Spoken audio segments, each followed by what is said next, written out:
হঠাৎ আপনাকে এক ডাক্তার রিপোর্ট দিয়ে বলল আপনি মাত্র 30 দিন বাঁচবেন, আপনার ক্যান্সার হয়েছে, এখন আপনার শেষ স্টেজ যাচ্ছে।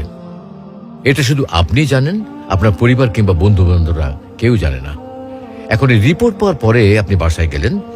প্রতিদিনের মতো আজকেও আপনার বাবা আপনাকে বকাঝকা শুরু করলো, তোকে দিয়ে কিচ্ছু হবে না, সারাদিন কোথায় থাকিস তুই, অকাজের ছেলে, ইত্যাদি ইত্যাদি। এই মধ্যবিত্তের বাবার যেমন হয় আর কি।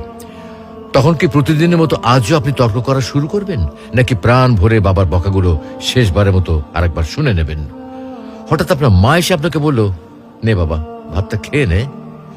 আপনার মনে হবে এই বুঝি আপনার মায়ের শেষ হাতের খাওয়া, আপনি আর বাঁচবেন না।